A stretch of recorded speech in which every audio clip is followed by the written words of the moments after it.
గోదావరి జలాలపై చర్చించేందుకు కేసీఆర్ అసెంబ్లీకి రావాలన్నారు సీఎం రేవంత్ రెడ్డి. కేసీఆర్ అసెంబ్లీకి వస్తే అన్ని విషయాలు చర్చిద్దామన్నారు. ప్రజాభవన్లో కృష్ణా గోదావరి జలాలపై పవర్ పాయింట్ ప్రజెంటేషన్ ఇచ్చారు. ఈ సందర్భంగా సీఎం రేవంత్ రెడ్డి బీఆర్ఎస్ పై సంచలన వ్యాఖ్యలు చేశారు. అది కూడా కాదన్నాను.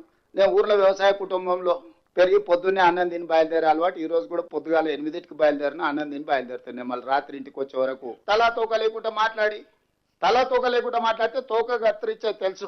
ఒకవేళ నీకు తెలియకపోతే మీ నాయన అడుగు, ఏం చేస్తే ఏమైందో మీ నాయన ఇప్పుడు ఏడున్నాడు. నాకు చికాకు కలిగించొద్దు. నాకు చికాకు కలిగిస్తే మళ్ళీ అది బాగుండదు. నేను చదవడం మొదలు పెడితే మళ్ళీ అది కూడా ఉండదు. వీధుల్లో కాకుండా, క్లబ్బుల్లో కాకుండా, పబ్బుల్లో కాకుండా, ప్రజల ముందు చులకన కాకుండా చట్టసభలలో మనం చర్చ చేసుకుందాము.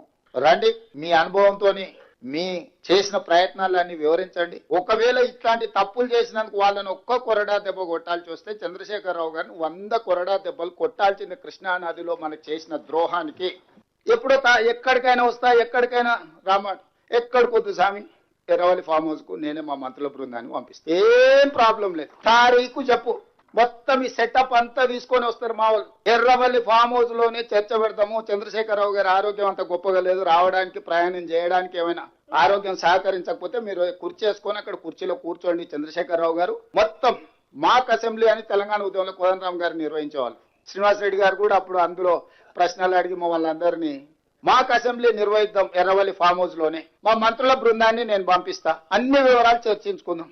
కాదు కూడదు అని ఒకవేళ అంటే చంద్రశేఖరరావు గారు పిలిస్తే నేను కూడా వస్తా. నాకేం బేసిజాలు లేవు.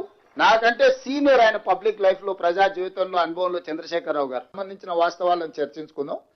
ప్రధాన ప్రతిపక్ష నాయకుడిగా వారిని ఏ తారీఖు వారు వస్తారో, ఏ తారీఖు వారు చర్చిస్తారో ఒక లేఖ రాయమని స్పీకర్ గారికి. తక్షణమే ప్రభుత్వం స్పందించి శాసనసభ సమావేశాలను ఏర్పాటు చేసుకుందామని నేను వారికి సూచన చేయడం జరిగింది. సవాల్ విసరలే.